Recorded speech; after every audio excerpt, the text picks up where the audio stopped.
ஓம் நம சிவாய.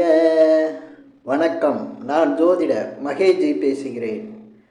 ஜாதகத்தில் கிடைக்கப் போவதை சொல்வது லக்னம், எப்போது கிடைக்கும் என்று சொல்வது உங்கள் ராசி.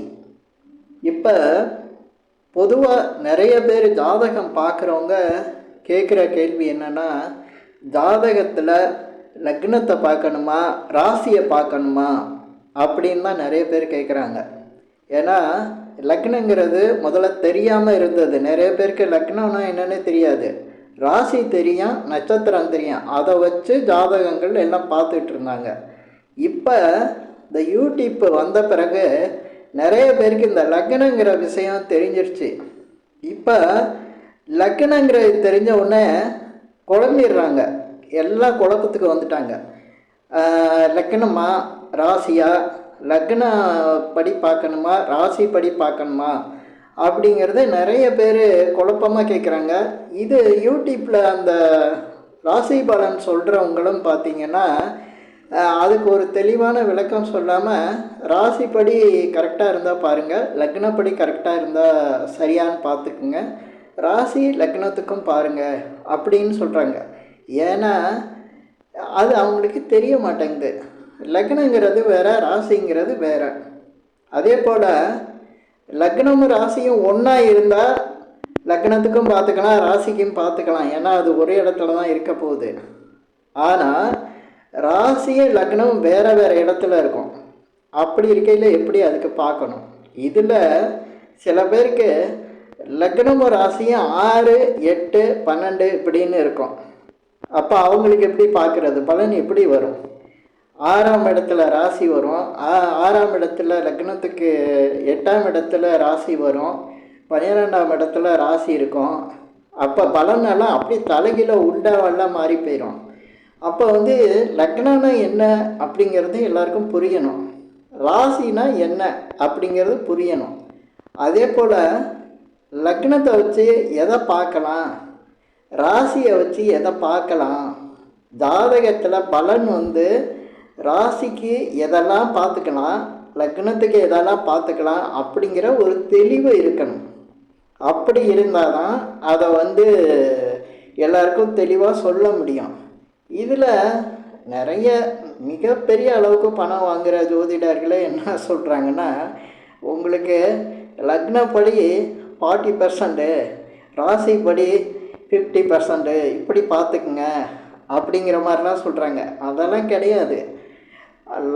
லக்னம் அப்படின்னா என்னன்னு தெரியணும், ராசி அப்படின்னா என்னன்னு தெரியணும்.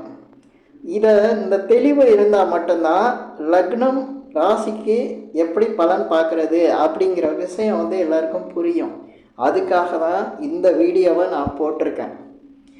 இப்போ ஜாதகத்தில் லக்னம் அப்படிங்கிறது என்ன அப்படின்னா, அவருக்கு பிறந்ததுலேருந்து கடைசி வரையும் என்னென்ன கிடைக்கும், எது எது கிடைக்காது அப்படிங்கிறத சொல்கிறத நம்ம பலனாக தெரிஞ்சுக்கிறதுக்கு தான் லக்னம். இப்போ அதுக்கு விளக்கம் நான் சொல்லணும்னா, ஒரு ஜாதகர் பிறந்திருக்காருன்னா அவர் யார் அப்படின்னா லக்னம் தான் அவர். அவருக்கு என்னென்ன கிடைக்கும் அப்படின்னா, அவருக்கு கல்வி கிடைக்குமா, நிறைய படிப்பாரா படிக்க மாட்டாரா அப்படிங்கிற விஷயத்தை நம்ம அவருடைய ஜாதகத்தில் லக்னத்தை வச்சு, இப்போ கல்வியை சொல்கிற இடம் அப்படின்னா ஆரம்ப கல்விக்கு நம்ம 2ஆம் இடத்தையும் பார்க்குறோம், 4ஆம் இடத்தையும் பார்க்குறோம். அதே போல் ஆராய்ச்சி கல்வி, உயர்கல்வி இதுக்கெல்லாம் 5ஆம் இடம் 9ஆம் இடத்தை நம்ம பார்க்குறோம். இது போல் இதெல்லாம் சரியாக இருந்தால் தான் அந்த ஜாதகருக்கு கல்விங்கிறது நல்ல நிலையில் இருக்கும். இப்போ ஒருத்தருக்கு இந்த அமைப்பு இல்லை அப்படின்னா அவருக்கு ராசிப்படி கோச்சார ரீதியாக, ராசிங்கிறதே கோச்சாரம் தான். இன்னொரு விஷயம், ராசிங்கிறது கோச்சாரம், அதுக்குள்ளே இருக்கிற நட்சத்திரம் தான் திசா புத்தியை சொல்லக்கூடியது. இந்த திசா புத்திகளும் இந்த கோச்சார ரீதியாக வர கிரகங்களும் தான் ஒருத்தருக்கு இப்போ அவருடைய ஜாதக லக்னப்படி அவருக்கு கல்வியெலாம் நல்லா இருக்குது அப்படின்னா எந்தெந்த வயசில் அவருக்கு எந்த மாதிரியான கல்விகள்லாம் இருக்கும், அவர் எதை நோக்கி படிப்பார், அவருக்கு இதில் எந்த கல்வி அவருக்கு அமையுங்கிறத நம்ம எப்போ இந்த கல்வியெல்லாம் படிப்பார்னு சொல்லலாம். அதே போல் லக்னப்படி ஒருத்தருக்கு சொந்த வீடு அமையுமா, அவருக்கு சொந்த வீடு கிடைக்குமா, அதே போல் வாகனம், வண்டி வாகனம் இதெல்லாம் அவருக்கு அமையுமா, அதே போல் லேண்டு, நிலம், இது இந்த 4ஆம் இடம் சம்பந்தப்பட்ட விஷயங்களில் லக்னப்படி 4ஆம் இடம் அவருக்கு வலுவோடு இருந்தால் தான் அந்த சொத்து சுகங்கள், வண்டி வாகனங்கள்லாம் கிடைக்கும். இது கிடைக்குமா கிடைக்காதா அப்படிங்கிறத சொல்கிறது அந்த 4ஆம் இடம் தான் லக்னப்படி. ஒருவேளை கிடைக்கும் அப்படின்னு இருந்தால் அதை எப்போ எந்த காலத்தில் அவருக்கு கிடைக்கும் அப்படிங்கிறத அந்த கால நிர்ணயம் பண்ணுறது தான் அந்த ராசிக்குள்ளே இருக்க நட்சத்திரம். நட்சத்திரம் திசா புத்தியை சொல்லும்.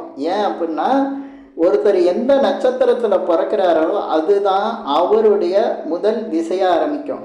அஸ்வினி, மகம், மூலம் இதில் பிறந்துட்டாங்கன்னா அவங்களுக்கு ஃபஸ்ட்டு கேது திசையில் ஆரம்பிக்கும். அதில் அவருக்கு இருப்பு எவ்வளோ அப்படின்னு பார்த்து அதை வச்சு நம்ம கணக்கு பார்க்குறோம். அதான் திசா புத்திகள். இதே போல் அடுத்து பரணி, பூரணம் இந்த நட்சத்திரத்தில் பிறந்தாங்கன்னா அவங்களுக்கு சுக்கிர திசையிலே பிறந்துருவாங்க. அவங்க பிறக்கிறப்ப அவங்களுக்கு சுக்கிர திசையாக இருக்கும். இதே போல் ஒருத்தர் கிருத்திகை, உத்திராடத்தில் பிறந்திருந்தாங்கன்னா அவங்களுக்கு சூரிய திசையில் ஆரம்பிச்சிருக்கும். நட்சத்திரங்கள், ராசி இதெல்லாம் பாருங்கள், திசாவையும் கோச்சார ரீதியாக வரக்கூடிய கிரகத்தையும் மட்டும்தான் இது சொல்லுது. அப்போ ராசியை வச்சு நம்ம பலனை பார்த்தோம்னா அது சரியாக வராது.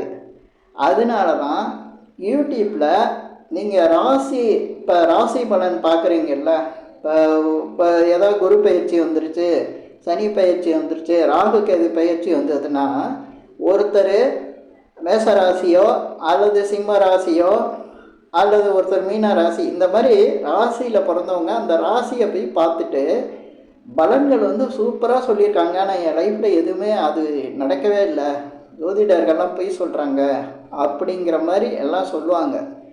அவங்க சொல்கிறது ராசிப்படி கரெக்டாக தான் இருக்கும். ஆனால் அந்த ஜாதகருக்கு அந்த கொடுப்பினை லக்னப்படி இருந்தால் தானே நடக்கும், அது நடக்காது. ஆனால் இந்த ராசி பலன் சொல்கிறவங்க பொதுவாக ஆகா ஓஹோ அது சூப்பராக நடக்கும், உங்களுக்கு சிறப்பாக இருக்குது அப்படின்னு சொல்லிடுவாங்க. ஆனால் அவங்களுக்கு அது லக்னப்படி அவங்களுக்கு அமைஞ்சிருக்கா அப்படிங்கிற விஷயம் பார்க்கணும். ஜாதகத்தில் முக்கியமான ஒரு விஷயம் இருக்குது. அது அந்த ஜாதகத்தில் ஒன்று கொடுக்கிறத சொல்லும், இன்னொன்று கெடுக்கிறத சொல்லும். கொடுக்குமா அல்லது கெடுக்குமாங்கிறது அவங்க ஜாதகத்தில் லக்னப்படி அமைஞ்சிருக்கிறது தான் கோச்சார ரீதியாகவும் திசாபுத்தி ரீதியாகவும் வரும்போது அது எந்த அளவுக்கு கொடுக்கும் அல்லது கெடுக்கும் அப்படிங்கிற விஷயம் புரியும். அதை வச்சு தான் நம்ம பலன்களை பார்க்க முடியும். இப்போ ராசி பலனை பார்த்துட்டு இந்த மாதிரி எனக்கு சொன்னாங்க, என்னுடைய ராசி மேச ராசி ரொம்ப நல்லா இருக்கும் அப்படின்னாங்க, ஆனால் அதுக்கு நேர் எதிராக தான் எனக்கு நடக்குது. என்னுடைய ராசி ரிஷப ராசி எனக்கு ரொம்ப மோசமாக இருக்குன்னு சொன்னாங்க, ஆனால் ரொம்ப நல்ல விஷயங்கள்லாம் நடந்துகிட்ருக்கு. ரொம்ப நல்லது அவ்வளவு நடந்திருக்காது, ஏன்னா ஓரளவுக்கு கோச்சாரத்தை அனுசரித்து தான் உங்களுடைய லக்னத்துக்கு நடக்க வேண்டிய விஷயங்கள் நடத்தின்னு இருக்கோம். ஏன்னா வீடு அமைப்பே இல்லாதவருக்கு வீடு கட்டுவாங்க, இடம் வாங்குவாங்க அப்படிங்கிற மாதிரி பலன் சொன்னாங்கன்னா அந்த ஜாதகத்தில் வீடு அமைப்பே இல்லைன்னு இருக்கும்போது அவருக்கு வீடு கட்டுற யோகம் வராது. ஆனால் நல்ல ஒரு வாடகை வீட்டுக்கு வேணால் போவாங்க, அது மாதிரி வேணால் பலன் கிடைக்கலாம், அதுதான் உண்மையாகவும் கிடைக்கும். அதே போல் பார்த்திங்கன்னா சில பேருக்கு கோடீஸ்வர யோகம் இருக்குது, வரப்போகுது, இந்த ராசிக்கு இப்போ இந்த வருஷம் கோடீஸ்வர யோகம் அப்படிம்பாங்க. அந்த கோடீஸ்வர யோகம் அவங்களுக்கு இருக்கா அப்படிங்கிறது சுய ஜாதகத்தில் அவங்களுக்கு அமைப்பு இருக்கா அப்படிங்கிற விஷயத்த நம்ம பார்க்கணும். அதை விட அந்த அந்த கோடீஸ்வர யோகத்துக்கான தகுதி வந்து அந்த ஜாதக அமைப்பில் வந்து இருக்கணும். அந்த ஜாதக அமைப்புங்கிறது இப்போ லக்னத்தை வச்சு நம்ம பார்க்குறோம்ல, அந்த லக்னம் போலவே அவருக்கு சில கிரக அமைப்புகள்லாம் இருக்கும், அதையும் நம்ம பார்க்கணும். அந்த மாதிரி அமைப்புகள் இருந்தால் தான் அந்த ஜாதகருக்கு கோச்சார ரீதியாக ராசி பலன் சொல்லும்போது அந்த ராசிக்கு கோடீஸ்வர யோகம்னு சொன்னால் அந்த கோடீஸ்வர யோகம் அவருக்கு வரும். அது வராமல் போகாது. அந்த கோச்சார ரீதியாக வரக்கூடிய கிரகங்கள் வரும்போது இப்படி வந்து நம்ம ஒவ்வொரு விஷயத்தையும் எடுத்துக்கலாம். லக்கணப்படி திருமணம் இருக்கா இல்லையா அப்படிங்கிறத நம்ம பார்க்கலாம். அந்த திருமணம் இருந்தால் அது இந்த திசாவில் இந்த கோச்சார ரீதியாக கிரகங்கள் வரும்போது இந்த நேரத்தில் அவருக்கு திருமணம் நடக்கும் அப்படிங்கிறத நம்ம சொல்லலாம். அதே போல் ஒருத்தருக்கு குழந்தை பிறக்குமா அப்படிங்கிற விஷயம் வந்து அந்த ஜாதகத்தில் அந்த குழந்தை பிறப்புக்கான அந்த யோகம் இருக்கா, அதுதான் நான் ஏற்கனவே சொன்ன மாதிரி கெடுக்குமா கொடுக்குமா அப்படிங்கிற விஷயம் இருக்கும். அது மாதிரி அந்த அமைப்பு இருக்கிறவங்களுக்கு அந்த கோச்சார ரீதியாக வரும்போது கிரகங்கள் வரும்போது அதை கொடுக்கலன்னா கெடுத்துருச்சுன்னு சொல்லுவாங்க. அதுதான் பலன். இப்படி தான் வந்து ராசி லக்னத்தை வந்து புரிஞ்சுக்கணும். அப்புறம் லக்னத்துக்கு 50%, ராசிக்கு 50%, லக்னத்துக்கு 25 தான், ராசிக்கு 75 தான், அப்படிலாம் கிடையாது. இப்போ நான் வித்தியாசங்கிறத எப்படி விளக்கமாக சொல்லியிருக்கேன் அப்படிங்கிறத நீங்கள் புரிஞ்சுக்கணும். லக்னத்தில் என்ன கொடுப்பினை கெடுக்குதா கொடுக்குதாங்கிறத அந்த லக்னம் வந்து சொல்லிடும். அந்த ஜாதகத்தை பார்த்தோம்னா லக்னத்தில் என்னென்ன கொடுப்பினை இருக்கோ, என்ன கெடுக்கிறதுன்னு இருக்கோ அதெல்லாம் அவங்களுக்கு இருக்கும். அது கொடுக்கறதும் கெடுக்கிறதையும் எந்த நேரத்தில் நடக்கும் அப்படிங்கிற விஷயத்தை தான் நம்மளுக்கு ராசியும் திசா புத்தியும் சொல்லும். இதுதான் வந்து ஜாதகம் பார்க்கும்போது உள்ள விஷயம். இது தெரியாமல் ராசியை வச்சு பார்க்குறதா லக்னத்தை வச்சு பார்க்குறதா அப்படின்னு குழப்பிக்க வேணாம். இந்த பதிவில் நான் கொஞ்சம் தெளிவாக சொல்லியிருக்கேன். அதே போல் இந்த பதிவில் நான் சொன்ன விஷயங்கள் உங்களுக்கு பிடிச்சிருந்தா ஷேர் பண்ணுங்கள், லைக் பண்ணுங்கள். அதே போல் இந்த சேனலுக்கு சப்ஸ்கிரைப் பண்ணுங்கள். என்கிட்ட ஜாதகம் பார்க்கணுன்னா மட்டும் கீழே இருக்க என் நம்பருக்கு கால் பண்ணுங்கள். நன்றி, வணக்கம்.